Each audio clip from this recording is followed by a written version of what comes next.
बात तो सही है, ये बप्पा ये उनके पप्पा। हैप्पी फैमिली देख के मैं हैप्पी हो गई। मतलब मेरी नजरें ना इस दृश्य से हटी नहीं रही थी। हम इंडियंस जो हमसे मना किया गया है हम वही करेंगे। हमने कॉइन्स फेंक दिए बहुत सारे। मुझे शनिदेव महाराज का नाम ही सुन के डर लगने लगता है। इन्हें तोड़ना मना है क्योंकि ये ऐसी अच्छे लग रही हैं। हम लोग आ चुके थे गुफा में, और गुफा में जाते ही इतना अच्छा लग रहा था कि my bucket list has been fulfilled. Vibe आती है यहाँ पे। मतलब सच में ऐसा लगता है कि यहाँ पे कोई एनर्जी है जो रात में एक्टिव होती होगी। राधा जी को कृष्ण जी सजाते हैं। निर्देवन के पेड़ मुझसे बोल रहे हैं रुक जाओ मत जाओ, बार बार ये फंस जाता है। मैं पान पगलू, तो मुझे पान बहुत पसंद है। तो मैं बट कहते हैं ना जब बुलावा उनका आता है तो आता ही है। तो उनका बुलावा आया था और हम लोग गए थे वहां।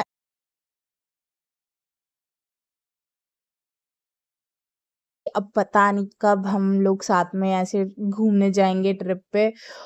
नमस्ते आप सभी को, मैं हूं आपकी वन एंड ओनली पावनी तिवारी और ये है थर्ड पार्ट हमारी ट्रिप का। हेलो एवरीवन, जैसे कि आपने इससे पहले की वीडियो में देख लिया था, हमने लाडली जू और कीर्ति मंदिर के दर्शन कर लिए थे। अभी हमें चार धाम। आज की वीडियो में मैं आपको चार धाम के दर्शन कराऊंगी और बताऊंगी कि हम इसके बाद कहाँ कहाँ गए थे, क्योंकि अब बहुत सारे पार्ट्स बन जाएंगे और इतने सारे पार्ट्स एडिट करके बनाने की मेरे पास हिम्मत है नहीं। तो मैं आपको इसी वीडियो में सब बताऊंगी कि हमने क्या क्या किया क्या क्या नहीं। सबसे पहले हमने टिकट्स ली, क्योंकि टिकट्स लेना बहुत जरूरी है, वरना टिकट के बिना तो एंट्री ही नहीं है। बात तो सही है, ये बप्पा ये उनके पप्पा। एज यू नो कि गणेश भगवान जी का नाम सबसे पहले लिया जाता है, तो आपको वो सबसे पहले मिलेंगे और उनके पप्पा भी मिलेंगे। मतलब बप्पा और पप्पा दोनों एक साथ मिलेंगे। मतलब बप्पा और बप्पा के पापा दोनों एक साथ। और मैं ये मोमेंट ऐसे बार बार कैप्चर कर रही थी, मैं इसकी फोटो ले रही थी। देखो वो दोनों एक साथ कितने क्यूट लग रहे हैं। एंड मेरी तो एकदम एक्साइटमेंट लेवल इसको देखने के बाद एकदम हाई थी भैया। और मैं सच बता रही हूँ, इतना अच्छा लग रहा था मुझे। और आप ये देख सकते हो कितना अच्छा इन लोगों ने यहाँ पे मेंटेन करके रखा हुआ है। एकदम पानी की इतनी अच्छी आवाज आ रही थी। और मैंने पता नहीं क्यों ये रील्स के लिए छोटे छोटे सीक्वेंस शूट किए थे, मैंने अभी तक बनाई नहीं है रील। पता नहीं क्या, मेरे को एकदम ही 1 महीने से एकदम इंटरनेट से ऐसे कटने का मन कर रहा है। और मैं सच में कट गई हूँ। मैंने ना वीडियोस डाली हैं ना व्लॉग्स डाले हैं, बट अब आएंगे पुराने व्लॉग्स, क्योंकि मम्मी मेरे को टोंट मार रही है कि व्लॉग डालो, मुझे भी देखना है चार धाम कैसा है। तो सब लोग देखो चार धाम कैसा है। फिर सारे मोमेंट को एंजॉय करने के बाद मैं पप्पा से मिली, उनसे पूछा कैसे हो आप, कैसे नहीं हो, और उनके पापा से भी पूछा तो ये लोग कह रहे थे सब सही है सब सही है। और फिर हम लोगों ने देखा लॉर्ड कार्तिकेय को, जो कि मोर के ऊपर थे। मोर की सवारी है ये, इनके ऊपर नहीं थे। मैं बहुत देर से ये मूर्ति देख रही थी कि ये मोर के ऊपर बैठे हैं कि क्या है। फिर देखा मैंने वो सिंहासन के ऊपर ही बैठे हैं। एंड यहाँ पे फिर हम देखते हैं front view of Lord Shiva, जहाँ पे आपको नंदी जी भी देखने को मिलेंगे। और इतना प्यारा व्यू था यहाँ पे। और यहाँ पे देखो छोटे छोटे इनिशियल बने हुए हैं, जैसे कि चार धाम में जैसे शिव धाम पहले है, तो शिव धाम के आसपास उसके इनिशियल्स बने हुए हैं। अभी आपको समझ में नहीं आता है तो चलो समझाती हूँ। जैसे हम लोग वॉक कर रहे हैं, हम लोगों को जाना है शिव धाम, तो शिव धाम के इनिशियल्स जैसे कि नाग देवता हो गए, और उनका जो क्या हम लोग कौन सी माला जपते हैं, अ, रुद्राक्ष की माला। हाँ, रुद्राक्ष की माला आपको मिलेगी। एंड यहाँ पे मैंने फोटो ली है, ये इतनी अच्छी इतनी प्यारी फोटो आई थी, लिटरली मुझे इस फोटो से बहुत ज्यादा लगाव है। एंड फिर हमने वॉक किया एंड फिर हम पहुंचे शिव धाम। एंड शिव धाम में जैसे ही मैंने एंटर किया ना, देखो मैं तुम लोगों को एक बात बताऊं, बहुत लोगों को ये बात नहीं पता है। जब हम मंदिर में जाते हैं तब हमें घंटी बजानी चाहिए, मंदिर से आते टाइम हमें घंटी नहीं बजानी चाहिए, ऐसा लोग बोलते हैं। अब इसके पीछे का लॉजिक मुझे नहीं पता। बाय द वे जैसे ही मैं मंदिर में गई थी, ओ माय गॉड, मतलब ऐसा लग रहा था कि कहाँ ही आ चुकी हूँ। तुम देख सकते हो कमल के फूल और छोटे छोटे शिवलिंग्स बने हुए थे। माता रानी और शिव जी, मतलब उनकी पूरी फैमिली बैठी थी और उसके आसपास छोटे छोटे शिवलिंग थे। और सामने की वॉल्स पे उनके इनिशियल्स बने हुए थे कि उन्होंने क्या क्या किया है। मतलब आप ऑब्वियसली शिव धाम में आए हो, उनके धाम में आए हो, तो उनसे रिलेटेड सारे इनिशियल्स थे। बाय द वे ये सारे मैंने तभी पोस्ट कर दिए थे अपने इंस्टाग्राम पे, सारे के सारे उनके इनिशियल्स पोस्ट कर दिए थे कि क्या क्या है। तो आप अगर जूम करके देखना चाहो तो आप जाके देख सकते हो मेरे इंस्टाग्राम पे। और ये जब मैंने शिव परिवार के दर्शन किए ना, मैं सच बता रही हूँ, इतनी हैप्पी फैमिली देख के मैं हैप्पी हो गई। मतलब मेरी नज़रें ना इस दृश्य से हटी नहीं रही थी। मैं तुम्हें क्या बताऊँ, मतलब मुझे ऐसा लग रहा था कि मैं क्या करूँ। मतलब ये ऐसे इस मोमेंट को अपने अंदर ही रखना चाहती थी। मैं देख रही हूँ कितनी प्यारी फैमिली लग रही है। मतलब नज़र तो उनको ऑब्वियसली नहीं लगेगी, वो पूरे जग को संभाल रहे हैं, बट तब भी यार मतलब ऐसी फैमिली सबकी होनी चाहिए, यू नो व्हाट। हाँ, तो हम लोगों ने सारे उनके इनिशियल्स को देखा। एंड यहाँ पे मेरे को ना नटराज जैसा कुछ लग रहा था, तो मैं इसको बड़ी ध्यान से देख रही थी, पता नहीं क्या है। एंड फिर हम लोगों को मूर्ति जहाँ पे थी ना, उसके पीछे इनिशियल बना हुआ था शिवलिंग का। एंड फिर हम लोग बाहर आए शिव धाम से। ओह माय गॉड, मैं इतना इसलिए बोल रही हूँ ताकि मैं तुम्हें थोड़ा सा समझा पाऊँ मैं उस टाइम पे फील क्या कर रही थी एक्चुअली में। एंड देन शिव धाम के बाद ही राधा कृष्ण धाम है। राधा कृष्ण साथ में ही है उनका। उनके बारे में उनकी जितनी लीलाएं हैं वो बताई गई हैं। यहाँ पे आसपास जितना भी जल है वो यमुना जी का है। मैं अभी आपको आगे दिखाऊंगी राधा कृष्ण धाम के बाद। तो जैसे कि मैंने बताया, जाते टाइम आपको घंटा बजाना है, आते टाइम नहीं बजाना है। और यहाँ पे सारी लीलाएं बताई गई थी कि कृष्ण जी छोटे थे, फिर वो नहाने जाते थे ना, जैसे कि गोपियाँ नहा रही होती थी, उनके कपड़े उठा लाते थे, वो सारी चीज़ें यहाँ पे बताई हैं। होली खेलने का सब बताया है। और मैं यहाँ पे सबसे पहले जाके सीलिंग देख रही थी, तुम देख रहे हो सबसे डिफरेंट सीलिंग है। और यहाँ पे ना राधा कृष्ण जी ज़्यादा विजिबल नहीं थे, ऐसे भी विजिबल नहीं थी क्योंकि उन पर रोशनी ज़्यादा पड़ रही थी। लेकिन शिव जी पे रोशनी कम पड़ रही थी तो वो ज़्यादा अच्छे से दिख रहे थे। और यहाँ पे सब दिखाया गया था कि राधा कृष्ण का रास कैसे होता था, उनकी होली, और वो जो झूला झूलते थे और पानी भरने जाते थे, वो सब दिखाया गया है। मतलब सिर्फ राधा कृष्ण से रिलेटेड जितनी चीज़ें हैं वो सारी यहाँ पे दिखाई गई थी। एंड फिर हम लोग आ गए बाहर, और बाहर हमने देखा कि सबसे पहले अब जाना कहाँ है। उससे पहले मैंने देखी यमुना जी, क्योंकि यहाँ पे बोर्ड पे लिखा हुआ था यमुना जी। और यहाँ पे ना साइड में लिखा हुआ था कि कॉइन नहीं फेंकने हैं यमुना जी में। लेकिन हम इंडियंस, जो हमसे मना किया गया है हम वही करेंगे। हमने कॉइन्स फेंक दिए बहुत सारे, मतलब मैंने नहीं, शनि देव महाराज, फिर वैष्णो देवी, हो गया ये पूरा। फिर चार धाम कंप्लीट। हाँ मैं सच बताऊं, चार धाम बहुत बड़ा है, मतलब आपको बहुत चलना पड़ेगा। और किसी भी तीर्थ यात्रा पे जा रहे हो या फिर मंदिरों में जा रहे हो, आपको चलना तो देखो पड़ता ही है। बाय द वे मैं बोल रही थी कि मैंने कॉइन्स नहीं फेंके, यहाँ ऑलरेडी बहुत सारे कॉइन्स थे। और शनि देव महाराज के धाम के बाहर भी उनके इनिशियल्स बने हुए थे, आप देख सकते हो। ये हर एक देवी देवता के बाहर हैं उन रिलेटेड जो भी चीजें। वाह, ये शनिदेव पे फ्लावर्स चलते हैं। गुलाब जामुन खाओगे? इट्स नॉट गुलाब जामुन,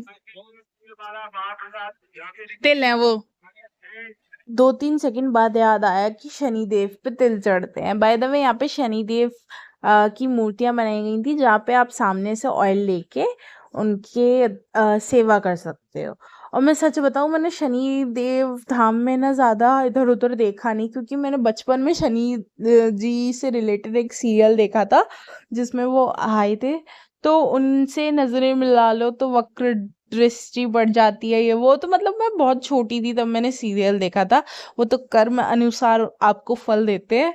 तो मतलब उस सीरियल के बाद पता नहीं मुझे शनि देव महाराज का नाम ही सुन के डर लगने लगता है। सिर्फ इसी वजह से मैंने उनकी तरफ ज्यादा ध्यान नहीं दिया। वैसे तो उनकी आंखें थोड़ी ऊपर नीचे बनाई जाती हैं, क्योंकि अब ये एक मूर्ति नहीं रही। जब मूर्ति की स्थापना हो जाती है तो उनमें मतलब प्राण प्रतिष्ठा हो जाती है, तो उनमें प्राण आ जाते हैं। तो अगर देखा जाए तो उनमें प्राण हैं, इसलिए उनसे आंखें नहीं मिलानी है, इसलिए मैंने नहीं मिलाई। जो भी है कुल टोटल मैंने तुम्हें बता दिया। इन्हें तोड़ना मना है क्योंकि ये ऐसी अच्छे लग रही हैं। और जैसे ही हम शनिदेव महाराज के धाम से बाहर आए तब मैंने देखा यहाँ पे एलिफेंट, क्रो और ऑक्स भी थे, जो कि अगर देखा जाए तो उनके इनिशियल हैं। मैंने जितना सीरियल में देखा था अब मैं सब भूल चुकी हूँ, क्योंकि मैंने बहुत छोटे पे देखा था, तो अब मैं इनके इनिशियल्स इतने याद नहीं है मुझे। बाय द वे, मैं तुम्हें शुरुआत में बता रही थी ना, यहाँ पे ऑयल मिलता है। आपको अगर शनिदेव जी की सेवा करनी है तो आप कर सकते हो। बाहर आपको उनकी मूर्तियाँ दी जाएँगी, उस पे आप सेवा कर सकते हो, लेकिन अंदर ऑफ कोर्स ऑयल लेके नहीं जाना है। एंड मैं यहाँ पे देख रही थी, वॉव! कितना अच्छा मतलब सनराइज़ हो रहा है, और अभी सुबह का टाइम नहीं था, 12 बज चुके थे, और मैं ऐसे सोच रही थी कि हमने 12 बजे मतलब 9 से 12 हमने 2-3 जगह घूम भी आए हैं। अब हम गुफा में जाएंगे। गुफा में जाऊंगी। I am so excited. आराम से। अगर तुम्हें मेरी तरह एकदम एक्साइटमेंट ही थी लहंगा वगैंगा पहनने की, तो देखो आराम से जाओ। आई नो, वृंदावन बरसाना नाम सुन के एकदम मैं हम लोगों को ऐसा लगता है ओ गोपी लुक लेंगे, ये करेंगे वो करेंगे, बट गोपी लुक में 16 किलोमीटर चलना वो so difficult. Oh my God, अगर किसी का पैर आपके लहंगे पे रख जाए फिर तो देखो कितनी ज़्यादा दिक्कत होती है। इसमें मैं लकी हूँ कि मेरी हाइट बड़ी है, बट मेरे साथ ऐसा नहीं हुआ। बट दीदी के लहंगे पे बार बार मेरा पैर रख रहा था, तो मेरे को बड़ा अजीब सा लग रहा था, वो मेरे से क्या हो रहा है, बट वो अपने आप ही हो रहा था, क्योंकि ऑफ कोर्स लहंगे में चलना बड़ा दिक्कत वाली बात है। बट हम लोगों को एकदम ही था कि हम तीनों ऐसे पहने, तो ऑफ कोर्स पहनना भी था तो पहन लिया। बाय द वे, हम लोग आ चुके थे गुफा में, और गुफा में जाते ही इतना अच्छा लग रहा था, क्योंकि मैं वैष्णो देवी में गुफा में नहीं जा पाई थी, अर्ध कुमारी गुफा में, क्योंकि वहाँ पे पहले से ही 3-4 दिन पहले ही आपको टिकट करानी पड़ती है। बट यहाँ पे मैं गई तो बहुत अच्छा लगा। ऑफ कोर्स सबसे पहले हमने बप्पा के दर्शन किए, फिर आपको दुर्गा माँ के दर्शन हुए। मुझे वैसे तो 9 की 9 देवियों के नाम अच्छे से पता है, बट ना जब मैं ऐसे इकट्ठे देखती हूँ ना, जैसे कि इकट्ठे सारी माताओं को देखूं, तो मैं नहीं बता सकती कि कौन सी हैं, क्योंकि ना सबका चेहरा एक जैसा लगता है। मतलब दुर्गा माँ के अलावा भी ऐसे बहुत माता हैं जो शेर पे सवार होती हैं देख सकते हो आप, 2 ही इकट्ठी दिख गई, तो मतलब नाम में इतना कंफ्यूजन हो जाता है ना मुझे कि मैं क्या बताऊं। जय माता दी, जय माता दी, जय माता दी, माता दी, जय माता दी, जय माता दी। बॉडी बॉडी चलते जाओ, जय माता दी चलते जाओ, बॉडी बॉडी चलते जाओ, जय माता दी चलते जाओ, बॉडी बॉडी चलते जाओ, जय माता दी जाओ, जय माता। सच में अभी माता रानी का नाम लेके चलना बड़ा ज़रूरी था, क्योंकि यहाँ की सीढ़ियाँ थोड़ी डगमग डगमग थी, प्लस अंधेरा था, प्लस हम लोग लहंगा टाइप्स कुछ पहने हुए थे, तो चलने में बहुत दिक्कत हो रही थी। बट जैसे तैसे बाहर आए और बहुत ज़्यादा अच्छा लगा। फिर मैं दूर दूर तक कैप्चर किया, क्योंकि बाहर जब हम गुफा से बाहर आते हैं तो हम नीचे नहीं जाते, हम ऊपर आ रहे होते हैं गुफा के ऊपर, ठीक है। तो फिर पीछे से हम लोग नीचे गए थे, एग्जिट गेट पीछे है, तब तक हम घूमे हैं ऊपर, और अभी ज़्यादा गर्मी नहीं है तो बहुत अच्छा लग रहा था। फिर गुफा से बाहर निकलने के बाद फिर से एक गुफा आएगी, जो कि गुफा का आउटर वाला गेट है, मतलब तुम्हें गुफा से बाहर निकालने में तुम्हारी मदद करेगा। फिर तुम गुफा के अंदर जाओगे, मतलब फिर से वही डगमग डगमग सीढ़ियाँ चढ़नी है। तुम देख सकते हो कितनी वैसी हैं, इसमें लाइनिंग बनी हुई है, पैर में चुभ रही थी। और मैं तुम्हें बता रही हूँ, अगर तुम्हें कहीं भी तीर्थ यात्रा पे जाना है, तुम्हें चलने की हिम्मत तो होनी ही चाहिए भैया। तुम देख सकते हो ऐसी सीढ़ियाँ हैं, ऊपर से हम सब नंगे पैर हैं, तो हमें पता है हम कैसे चल रहे थे। बट जब घूम रहे होते ना तो एक्साइटमेंट लेवल अलग ही होती है, भले तुम्हें कितना भी दर्द हो रहा हो पैरों में, पर तुम्हें मज़ा आ रहा होता है। तो वही चीज़ हमारे साथ थी, बस जय माता दी बोलते बोलते हम लोग चलते रहे, और मेरे को तो बहुत ही नेक्स्ट लेवल मज़ा आ रहा था, क्योंकि मैं वैष्णो देवी में गुफा में नहीं जा पाई थी, पर बहुत अच्छा लग रहा था। फिर वैसे ही जो 5 माताएं हमने पहले देखी थी, अब 4 माता बची थी, तो उन्हें देखते देखते हम लोग एग्जिट हो गए। 4 माताओं को हमें दिखाया गया, एंड देन फिर हम एग्जिट हो गए। मैं आप लोगों के साथ कुछ शेयर करना चाहती हूँ। मैं पता है वीडियोस क्यों बनाती हूँ, ताकि ना मुझे जब भी याद आए कि मैंने ये ट्रिप की थी तो मैं देख पाऊँ कि मेरी ट्रिप कैसी थी, मैंने क्या-क्या किया था। मैं सच बताऊँ, अभी भी जब भी मेरे को यहाँ पे आके मुझे वैष्णो देवी की बहुत याद आ रही है, तो मैंने ना वैष्णो देवी की वीडियोस देखी एंड फिर से वो चीज़ रिकॉल की कि मैं ऐसे गई थी, मेरे पैर भी सूज गए थे, मुझे दर्द भी हो रहा था पर अच्छा लग रहा था। तो व्लॉग बनाने से ये रहता है कि मेमोरी रहती है हमारे पास। बाय द वे, सारे माताओं के दर्शन करने के बाद हमने एग्जिट किया एंड कंप्लीटली चार धाम से हमने एग्जिट किया, क्योंकि ऑफ कोर्स हमारी चार धाम की यात्रा हो चुकी थी। हमने शिव धाम, राधा कृष्ण धाम और शनिदेव धाम और वैष्णो देवी सब घूम लिया था। तो अब हमारे सारे धाम कंप्लीट हो चुके थे। हम लोग जा रहे थे अपने पार्किंग एरिया में अपनी कार के लिए। My bucket list has been fulfilled. Literally जब मैंने ये मेरो वृंदावन देखा, मेरे मुंह से यही निकला कि अब तो विजन बोर्ड का एक सपना तो एटलीस्ट मैंने इस साल पूरा कर ही लिया। लिटरली मुझे ये देखने के बाद यही वाइब आ रही थी, ओ मैं कहाँ आ गई हूँ। बाय द वे, इसके बाद हम लोग जो खाना लाए थे हमने वो खाया एंड आगे हम लोग ये देख रहे थे कि हम लोगों को कार से जाना है या नहीं, क्योंकि कार अब नहीं जा सकती हमारे साथ, क्योंकि कार के साथ बहुत ज़्यादा दिक्कत हो जाती है, पार्किंग में खड़ा करना ये वो। तो हम लोगों ने जहाँ पे हमने खाना खाया था वहीं पे कार को पार्क कर दिया और हम निकल गए टुक टुक से। टुक टुक मतलब मिनी मेट्रो। और ये देखो, ये लोग मुझे टीज कर रहे थे, ओ वीडियोस बना लेना, अच्छे से मेमोरी हो जानी चाहिए। देखो, वर्षाना में कार ले जाना is good, very good, but Vrindavan में आपको चलना पैदल ही है, तो बेफालतू में क्यों कार को एकदम ही आप कष्ट दोगे। इससे बढ़िया कार को एक जगह खड़ा कर दो और आराम से अपना ऑटो पकड़ो और जहाँ जाना है वहाँ जाओ। हम लोग गए थे निधिवन, क्योंकि बिहारी जी की टाइमिंग होती है 4:30 बजे से, तो हम लोगों ने 1 घंटा तो रेस्ट कर लिया था खाना वाना खाने में, और अब हम 1 घंटा यहाँ पे निकालेंगे, 3 से 4 बजे तक हम यहाँ पे रहेंगे। और मुझे निधिवन पर्सनली बहुत पसंद है, मतलब बहुत ही ज़्यादा अच्छी वाइब आती है मुझे। अलग ही फ्रेग्रेंस है ना यहाँ पे। मैं जब लास्ट टाइम आई थी 28 फरवरी 2025 में, that was my first time when I was came here, मतलब ज़्यादा इंग्लिश हो गई। तब मैं पहली बार निधिवन आई थी और तब का एक्सपीरियंस तो मैं भुला ही नहीं सकती, बिल्कुल भी नहीं भुला सकती। लेकिन इस बार का एक्सपीरियंस भी कुछ कम नहीं था, और मैं यहाँ पे भैया को इंसिस्ट कर रही थी कि चिल्लाओ भैया चिल्लाओ, दम दिखाओ, हमें अपना गला बैठाना है। हम लोगों ने पिछली बार कितना चिल्लाया है।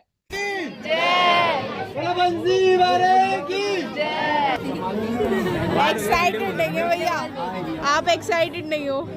यहाँ पे बस आप निधिवन के वानर को देखोगे और जितना चाहो उतना राधे राधे नाम जपो, क्योंकि इससे ज़्यादा आप इतने से एरिया में कर भी क्या सकते हो। मुझे निधिवन पर्सनली बहुत पसंद है, मतलब एक अलग ही वाइब आती है यहाँ पे।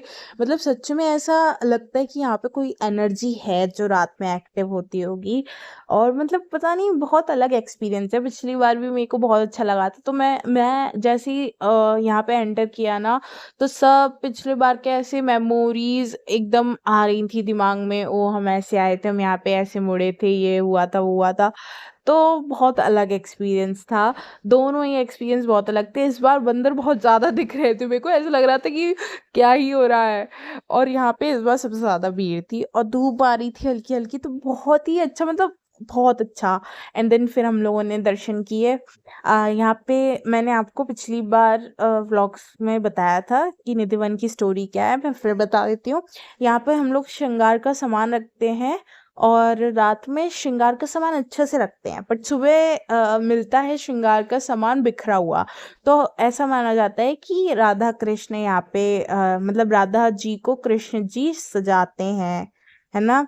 और यहाँ पे गोपियों के संग रास रचाते हैं। यहाँ पे जितने भी पेड़ हैं वो ना राधा कृष्ण जी का स्वरूप है। मतलब जैसे कि राधा जी की जो मुकुट के ऊपर जो पत्ती का निशान है वो अलग है और कृष्ण जी की अलग है, लेकिन यहाँ पे जो पेड़ है ना वहाँ पे 2 अलग-अलग टाइप की पत्तियाँ आती हैं। कभी आपने ऐसा पेड़ देखा जिसमें एक टाइम में 2 अलग-अलग पत्तियाँ हों? बट यहाँ पे निधि वन के पेड़ों में हैं। आप यहाँ से कोई भी पत्तियाँ, पेड़ वगैरह मत लेके जाना, क्योंकि माना जाता है कि वृंदावन में जो बसा है उसे वहीं रहने दो। अगर तुम वहाँ से उसको लेके जाओगे तो तुम पे पाप चढ़ेगा। इसलिए यहाँ पे जितनी भी चीज़ें हैं उसे वहीं रहने देना, कोई भी पत्तियाँ छूने की ज़रूरत नहीं है। मतलब मूर्ति ले जा सकते हो प्राण प्रतिष्ठा के लिए, पर पेड़ वगैरह नहीं। निधि वन के पेड़ बोल रहे हैं रुक जाओ मत जाओ। निधि वन के पेड़ मुझसे बोल रहे हैं रुक जाओ मत जाओ। बार बार ये फंस जाता है। निधि वन से निकले और निधि वन के पास ही बांके बिहारी जी हैं, तो हम लोग वहाँ पे जा रहे थे और मैंने पान खाया, क्योंकि मुझे पान बहुत पसंद है। पर्सनली आई एम अ पान पगलू, तो मुझे पान बहुत पसंद है। तो मैं कभी भी मुझे पान खाने का मौका मिलता है, मैं कभी भी नहीं छोड़ती। और जब से मैं लखनऊ आई हूँ मैं बहुत पान खाती हूँ, मतलब हफ्ते में 1 बार तो हो ही जाता है पान खाना। तो अब मैं पान खाते-खाते चल रही थी आराम से। अगर तुमने पिछला व्लॉग देखा होगा तो तुम्हें पता होगा कि हम लोग बांके बिहारी जी नहीं गए थे, और इस बार भी ऐसे ही हो रहा था। इस बार तो डबल भीड़ थी, तो ऐसा लग रहा था कि चलो वापस चलते हैं, क्या करेंगे यहाँ खड़े होके। बट कहते हैं ना, जब बुलावा उनका आता है तो आता ही है, तो उनका बुलावा आया था और हम लोग गए थे। वहाँ इतनी भीड़ थी कि आप खड़े हो जाओ, बहुत बड़ी बात है। जल्दी-जल्दी बाहर से ही देख के हम लोग आ गए, क्योंकि ज़्यादा आगे तक हम जा ही नहीं पा रहे थे, बहुत भीड़ थी, बहुत ज़्यादा। और फिर हम लोग आ गए ISKCON temple. Of course ISKCON temple तो कैसे ही भूल सकते हैं। इस्कॉन टेम्पल में पिछली बार कितना ज़्यादा डांस किया था, पर इस बार हम लोगों में हिम्मत ही नहीं रही थी। बिहारी जी के दर्शन के बाद बिल्कुल भी हिम्मत नहीं थी कि हम लोग थोड़ा-सा और भी चल लें, तो हमने प्रेम मंदिर भी नहीं गए थे। हम लोग इस्कॉन टेम्पल पे बार-बार देख के आ गए थे, क्योंकि हम लोगों ने ऑलरेडी इस्कॉन टेम्पल देखा हुआ है और बहुत ज़्यादा हमने यहाँ पे टाइम स्पेंड किया था। और तुम मेरी हालत देख ही सकते हो, मेरी शक्ल से तुम देख सकते हो कि मैं कितनी ज़्यादा थक चुकी हूँ। अब और ज़्यादा मेरे में चलने की हिम्मत नहीं थी। एंड यहाँ पर आके मतलब मुझे अलग ही वाइब आती है इस्कॉन टेम्पल में, क्योंकि इस्कॉन टेम्पल में यार ब्यूटी भी है, थोड़ा म्यूजियम टाइप भी है, और राधा कृष्ण की भजन भी होते हैं, रास भी होता है। तो मतलब एकदम यहाँ पे ना मुझे अलग वाइब आती है, पता नहीं क्यों, और टेम्पल्स के कंपैरिजन में। और हम लोग इतना थक गए थे कि बस अब हमें और कहीं जाने की हिम्मत नहीं थी, तो हम लोग सीधा ऑटो पकड़ के अपने कार की तरफ गए और हमने बस खाना-पीना खाया एंड आराम से कार में आराम किया। पिछली बार तो हमने रात में इतनी बातें की कार में भाई साहब, इस बार तो हमें वो भी तता रही थी कि हम कुछ बातें भी कर पाएँ। और हाँ, इस बार हम लोगों में बिल्कुल भी हिम्मत नहीं थी, क्योंकि हम लोगों ने लहंगा पहना हुआ था, प्लस बहुत ज़्यादा ठंड थी एंड मेरा तो कोट भी पीछे हाईजैक हो चुका था, क्योंकि मुझे इतनी ठंड लग नहीं रही थी, और तो मेरा कोट हाईजैक हो चुका था। सब लोग आराम से सो रहे थे एंड मैं यहाँ पे अलग ही पता नहीं क्या कर रही हूँ।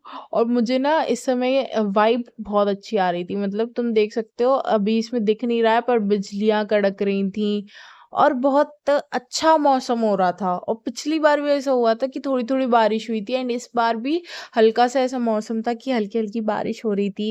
एंड हाईवे पे इतना अच्छा लगता है यार देखने में, लाइटनिंग वगैरह। तो ये सब एन्जॉय करके हम बस अपने घर जाना चाहते थे, और इस बार हम लोग घर 9 बजे पहुँच गए थे। पिछली बार हमें 10 बज गए थे, बट इस बार हम 7 ही बजे निकल गए थे वहाँ से, क्योंकि हम सुबह के 3 बजे से घूम ही रहे हैं। मैं तुम लोगों को सच बताऊँ, मैं जब भी अपने ऑफ़िस वालों के साथ ऐसे ट्रिप पे जाती हूँ, उसके थोड़े दिनों बाद मुझे कुछ बड़ा-सा ट्रिप जाने का मौका मिलता है। जैसे मैं पिछली बार वैष्णो देवी गई थी, इस बार मैं अयोध्या जाऊँगी, तो बहुत ही अलग वाइब है। और अब मैं इन सबको बाय-बाय टाटा बाय-बाय कर रही थी, क्योंकि अब पता नहीं कब हम लोग साथ में ऐसे घूमने जाएँगे ट्रिप पे। और हम लोग मोमोज़ खा के एकदम चिल कर रहे थे और मैं एकदम ऐसे हग कर रही थी इन दोनों को, दीदियों को, क्योंकि मुझे ऐसा लग रहा था कि अब ये मोमेंट, ये मेमोरीज़ शायद अब हम ज़्यादा एन्जॉय नहीं कर पाएँगे, क्योंकि मैं जा रही हूँ।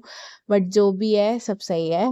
चलो मिलते हैं कभी और किसी ट्रैवलिंग व्लॉग में, तब तक के लिए अपना और अपनों का ख़्याल रखो।